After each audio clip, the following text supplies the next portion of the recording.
This is 1690 AM, the one, the voice of the voiceless. And I'm Dr. Rock, and I'm doing an interview today with Chris Ansell, who is running for MUD board. Welcome. Hi, how you doing? I'm doing all right. Now, I don't know a whole lot about the MUD board, although I imagine they have a lot to do with the operation of the MUD. Yeah, the board oversees the whole operations of the utilities district, water and natural gas. And MUD is a public utility. Yeah, it's publicly owned. Right. Okay, so you're running for office on that board. And what is it that, are you already on the boards, or you running? No, this is my first time running for office. For any office? Yeah, I do currently serve on the North Omaha Commercial Club board, but that's just overseeing the Florence area. Oh, okay. Well, I'm not of the opinion that just because you've never been in a public office doesn't mean that you couldn't do it. So everybody who's in public office has to have their first election somewhere along the line. So tell us about what it is that you want to do as a member of the MUD board. My first goal is to stop rate increases, at least for the next few years, because families have been hit so hard over the last 3 years. Every single year we get a rate increase, and in January alone we got a 7.9% rate increase on top of the sewer usage fee, which is collected by MUD and paid to the city, and that's projected to go up to $600 per household by 2018. Wow, that's per year? It really pinches families all across the metro, especially middle to lower income. Right. Yeah, I have an MUD bill, so I know that would affect me pretty profoundly. Yeah, and there's large infrastructure projects going forward in the future, which we all know there always is. This year they're starting a 15-year gas project to replace and repair the gas lines underneath the ground. Right. That's going to cost millions. Yeah. And that's something that they're doing just because it needs to be done? Yeah, it's time to be done, and it's necessary for the safety of the citizens of Omaha. I know in some cases there's infrastructure going on around Omaha because the federal government said you got to do it just because you got to do it. Yeah, that's the sewer separation project for sewer runoff, rain runoff and sewer. They have to be separated. And I can see why they would want it to be separated, but that's a pretty hefty bill to have to be foisted upon the... It is, and it's an unfunded federal mandate, so it's tough, and that's where they put the sewer tax onto our bill, where they're hitting us every month, and then the city is working with MUD to get that done. But the sewer tax just goes into the city slush fund. For so where if all the money's being spent where it's supposed to, I'm not sure. Yeah, there's a lot of cases where, you know, like in the federal government, using money from the Postal Service for things that aren't Postal Service related, and there's things coming out of the Social Security that aren't Social Security related. So, yeah, you got to wonder if it's going into this slush fund, where it's actually going. Yeah, and I heard on the news last night that they were only 18% completed in the project after all these years, and I thought we were a lot further along. I know the sewer infrastructure replacement is supposed to be done by 2020 with MUD on just that side, not the sewer separation. So in the district, the water side is in a lot worse shape than the gas side. So that's where a lot of your increases and a lot of where the cost is coming from. There's large debt burden on that side. The debt servicing alone this year is $16.9 million. Wow, that's pretty profound.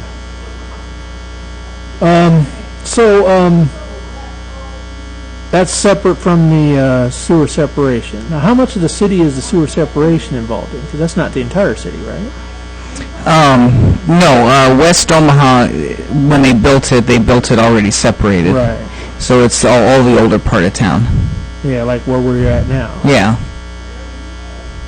Because at the time that was all put in, I'm assuming that people didn't realize. No, there was no federal mandates. There was no idea about it, and they didn't know to plan differently. Right, yeah.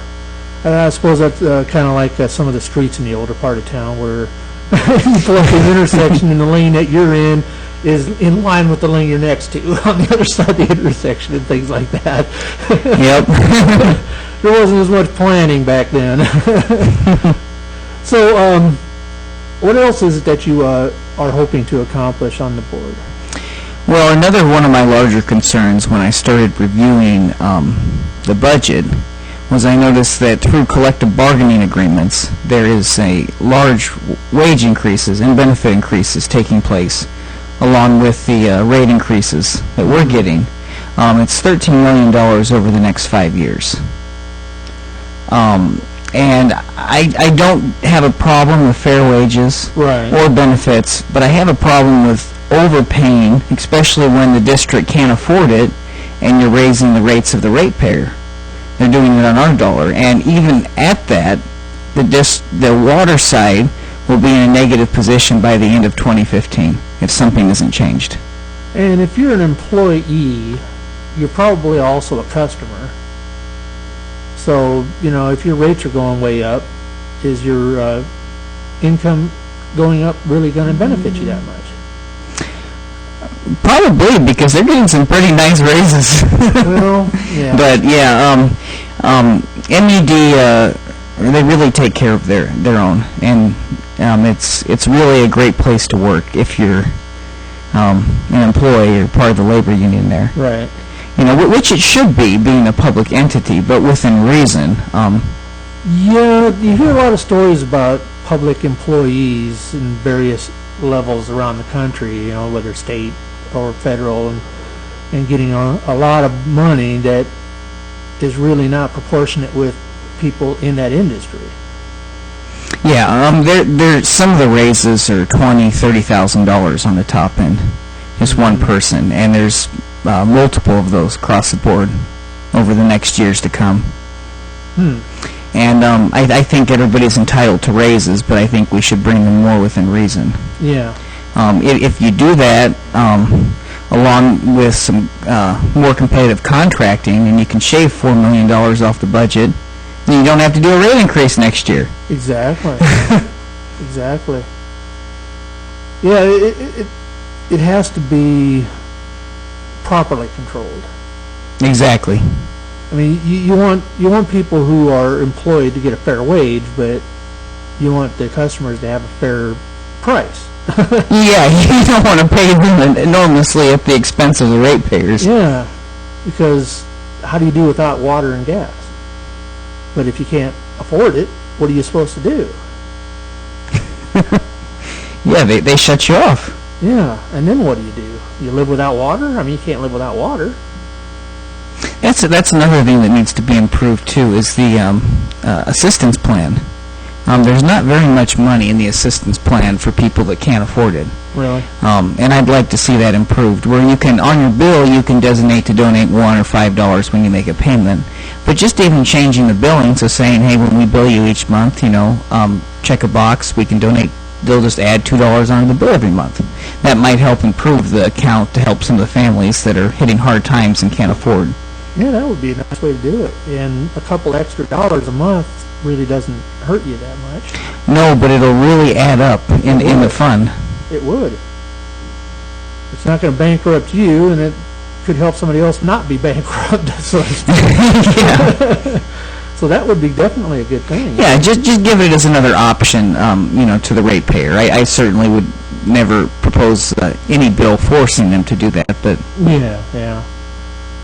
I do like the budget plan that they have. it is nice. Yes, I'm on that myself. I've never been on it, but A little yeah, extra in the summer, so I don't have to pay as much in the winter.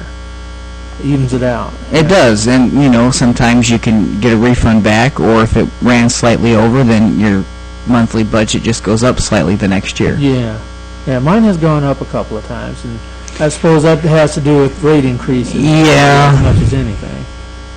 It does. The last 3 years, there's been rate increases every year. The most recent one, which was voted on in December, was the hefty one. Mm-hmm. Now, who votes on that? The board. The board does. Yeah, management will make recommendations. The board ultimately decides what contracts get awarded, if there's a rate increase, and how much. Okay. Now, is the board a paid position? Yes, pay is $1,100, I think, and $20 a month. 1,100? Yeah, $1,120 a month. So, Okay. um, So what's that come out to about annual? is that $16,000 a year? Or, 16,000 a year? I think so, Okay. or a little under. Yeah, it's not a lot. No, 16,000 is not really a living wage, so. No, So my full time. It's Yeah. not like full time then. No, the board meets the first Wednesday of every month downtown at the main office. Okay. So it's not like the Congress who, No, who are earning six figures a year and. No, and I wouldn't be if Working elected. part-time. I'll have to keep my full-time job. Okay. Because, I know with, like, Congress, I understand that they should have a living wage because they have to spend so much time in Washington. They wouldn't be able to work, their home job very well from there, but six figures seems crazy to me. So, that's why I asked about what you guys earn. You should earn something, of course. Because not only the meetings, there's work in between too, coordinating between executives within MUD or back and forth between board members, and throughout the month there'll be email blurbs, or new documents proposed. I'm on their email list, so I'm getting regular updates on everything going on. So there obviously is time to spend researching and studying certain things. Yes. So that you can make an educated vote or vote decision when it comes on- before the yeah. meeting. So you should earn something. Yeah, I'm not running for the money. I'm running for the ratepayers and the community because I care. And being a local business owner myself, I've owned a lawn and landscape company for over 12 years. Oh, really? Yeah, and I see it pinching families, and I have a lot of elderly too. I see it hurting their pockets, and then when I start looking at the budgets, I get scared. Yeah, I suppose so. I have to worry about that stuff myself, and I'm not making a whole lot of money in my life. I'm not making anything with this gig at this point, and I'm only working part-time right now, so fortunately I have a roommate. So That helps the whole out. thing, but yeah, it could be tough otherwise.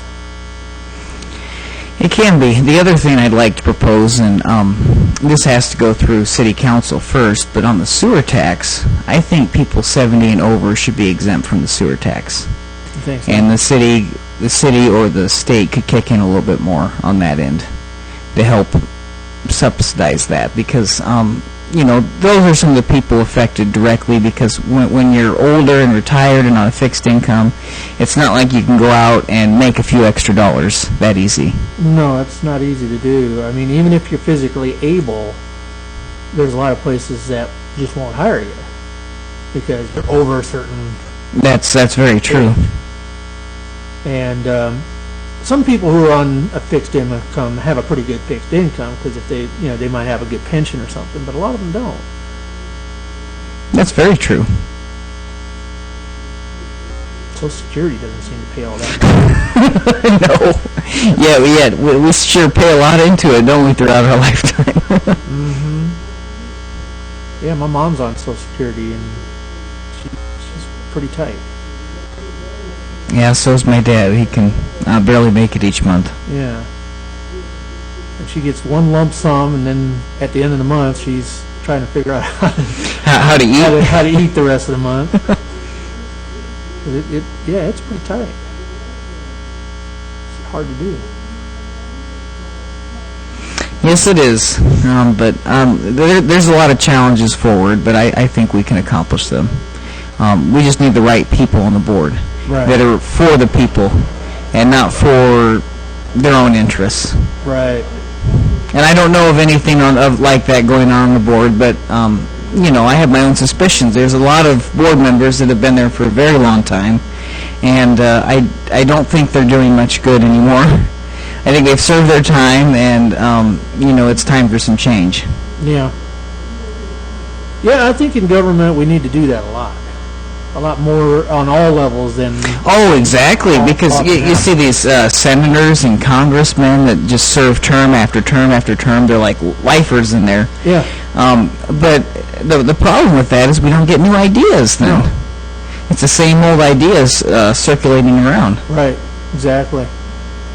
And I think it's time for a revolution, so to speak, but not necessarily an armed one. I mean, I think, like on the federal level, I think the founders were amazingly brilliant in what they came up with for the system and the Constitution that they drafted, because of the fact that it still is able to work today. The only reason that it doesn't work any better than it does is because we got people who are not following it the way they should. Oh, I agree. I agree with you 100%. They're using the Constitution to limit us, but the Constitution was designed to limit them. I mean, just read it. It says it limits them, not us, and they're using it against us. And so, there's nothing wrong with the system as it was designed. It's just the way it's being implemented. And so, yeah, we need to get rid of some people. Clean house. Right. We need to clean house. I'm very seriously thinking about voting against everybody who's running for re-election. I've heard a lot of people tell me that. Because I think it's time to get some people out and start lowering the wages that they're earning and the perks that they get and things like that. Yeah, I've noticed that too, especially in the public sector, government sector. It seems to be getting out of control. The private sector doesn't seem near as bad. No, although there are some. There are some. Like like a couple years ago when the automotive bailout was GM process. And some of the corporate people were flying in private jets begging for government money. Huh? Yeah, that doesn't logically make sense. Why are you bankrupt? Because you're doing stuff like this. I've wondered for years how it was that General Motors, for example, was still operating, because every quarter we would hear the news that they had a such and such $1 billion loss. Well, how do they stay in business? Quarter after quarter, year after year. I mean, they just mount the debt, which is not a solution. It's only so long you can do that before it becomes unsustainable. Yeah, and the federal government doing a lot of that too. Yeah, like the MUD at this point, it's sustainable now, but they're talking about borrowing more in the future for infrastructure in the next few years.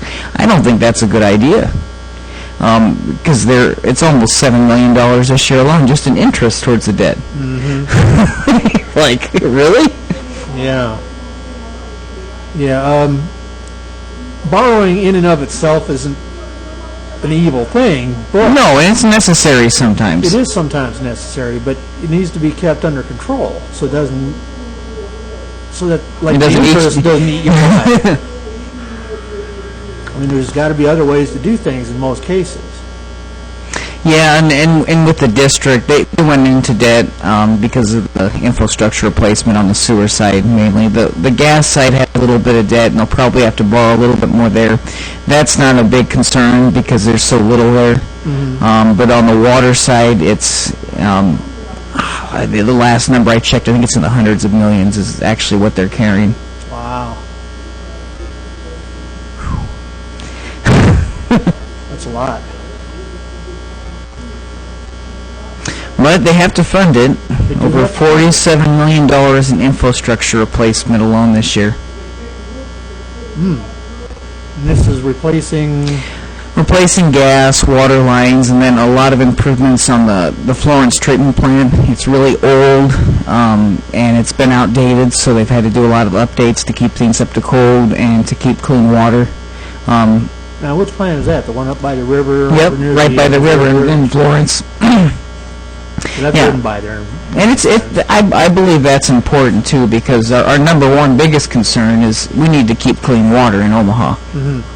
Absolutely. And I know there have been instances in years past where sewage has been dumped into the river because of some sort of an emergency or another. Yep. And I don't know if that still happens, but, that's a concern when that happens. It is, and they had to add an extra layer to their treatment process just to keep the water clean. So it's a daunting task. Yeah. Because there's how many people in Omaha? Half a million, under half a million, but yeah, It's close to the 500,000. but the service of it, yeah, I think it's 480 some thousand that Yeah. get service with water. Right. So that's a lot of service that has to be done. Can't just say, okay, we can't do it. So it's Yeah. a bit of a balancing act for people in the office that you're trying to get into. Yeah, it is. Trying to figure out the best way to do what you need to do and still not hammer all the customers. Exactly, and a lot of things, can remain in place just as they are. What I'd like to do is just go through the budget bit by Right. bit, and as things come up, and if I can shave $4 or $5 million off in a year while maintaining everything, we don't have to have a rate increase. And there probably are ways to do And it. yes, there are. They're very A couple hundred here, a few thousand there. Yeah, exactly. And much effect. The other thing coming forward, which seems to be helping, the CNG stations, or their natural gas stations. Now there's a new one being built out by Warner Park, and they're actually assisting in it. They're financing a lot of it for the trucks, so they can run on natural gas to save money. Yeah, I've seen a couple of those here in town. Yeah, and those are showing improvement each year. And so that's mostly, at this point, for like fleet and stuff, right? Yeah, fleets, MUD uses them, but I think being innovative for the future is important too. Because the more availability there is of that, the more likely the general public might get into it. Oh, exactly. Private vehicles. Once it becomes more affordable. Right. I don't know what it costs. I don't know either for a natural gas Compared vehicle. to I know you can gasoline. convert some vehicles to natural gas. I'm not sure the cost on. But right now, there just isn't that many places for people to fill up, so No, there's only there's less of an incentive to go that route with your private vehicle at the moment. But it is something I'm interested in, because I've heard that our natural gas reserves in the United States are very huge. Oh, yes, and by fracking, they found out that the U.S. is probably one of the richest countries in the world when it comes to natural gas. Yeah. So it's Now, fracking is kind of controversial. yeah. There are some people who think that there's certain things going on, but I have heard that some of the hysteria has been falsely produced. Doesn't mean there isn't any concern, but shouldn't be producing. I saw a video one time where there was fire coming out of somebody's kitchen faucet, but then I found out it was before they even started doing fracking. But they were fracking for it. Oh, yeah, or saying that they broke some line or got something in the water supply by fracking. Yeah. I mean, there are concerns, but if it's done carefully and responsibly, then... Right, which is true with any kind of drilling anyway. I mean, if you're drilling for oil, you got to do it in a responsible manner. If you're drilling for natural gas, you got to do it in a responsible manner, whether you need to do fracking in that area or not. Well, exactly. Transporting gasoline from a plant to the gas stations needs to be done in a responsible manner. That's just the way it is, but that doesn't mean it's a bad thing overall. Now, what do you think about that Keystone Pipeline? That's a pretty controversial. It is. And I've seen a lot of issues on it. I think it's a good idea as long as it's done responsibly and environmentally safe. Right. It has to go around the Ogallala Aquifer. That's something that cannot interfere with Right. the water supply there. And the aquifer is very important. Very important. So, I am for it as long as it can be done in a safe environmental manner. One thing, though, that I've heard is they're so worried about the pipeline, period, and how dangerous it supposedly is, but they ignore the fact that we've got some pipelines that are running through the state already that have been here for decades. I know. There already is pipeline running through Nebraska up towards Canada, and it's been there for a long time, and it's old and outdated. At least the 50s, I think. Yeah, And so we haven't had this any major ecological disasters with it. So this pipeline would be newer and more sufficient, and if there was an issue, they'd have sensors all over it. They would be able to shut off in one particular spot within minutes and stop the flow. Well, there was hysteria over the pipeline coming out of Alaska, that big oil line. How it was going to cause an ecological disaster, it was going to spill, it was going to disrupt wildlife. It's actually helped wildlife because it's created a natural route for wildlife to travel because there's no trees right in that particular spot, so they use it. There haven't been any major spills or anything that's caused, disaster, so, it can be done. It has to be done right, but it can be done. Yeah, it would create jobs and stimulate the economy and possibly bring our cost of fuel down. Yeah. That's one of the biggest problems I see in our whole economy today is the price of gasoline, because it affects each and everything, from everything we buy into the store to everywhere we travel. Every single industry in the country, every one, the cost of fuel, because you have to transport materials, you have to transport people. I mean, everything. The groceries you buy is affected because you have to transport the food to the grocery store. Exactly. If it costs more to transport, they pass the cost off to the customers. Right. No company is going to bankrupt themselves by not passing on their costs. And I've done the same thing within my business. Back in 2008, 2008, I initiated fuel charges on my bills, and they've been there since. Because gas has been so vital, I can't. I think there was one time when things collapsed, I actually backed them off.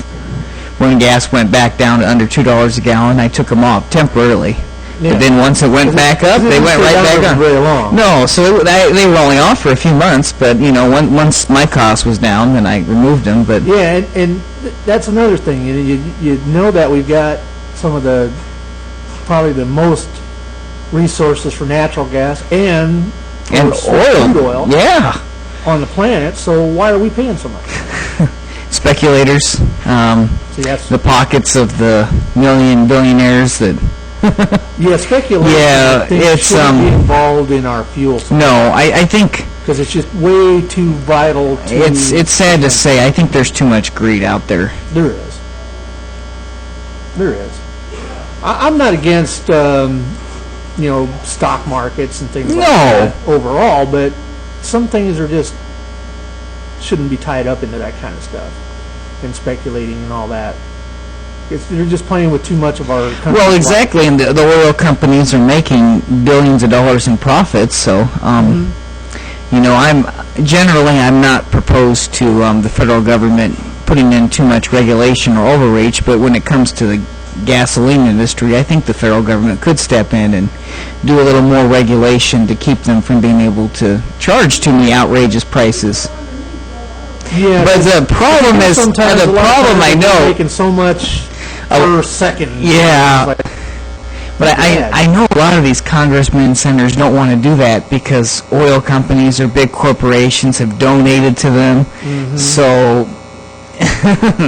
Yeah, and I because of that sort of stuff, I really wish we didn't have donations going on anyway. I think when somebody runs for office, it should be more like public service announcements. Yeah. Rather than having to spend billions to get your word out.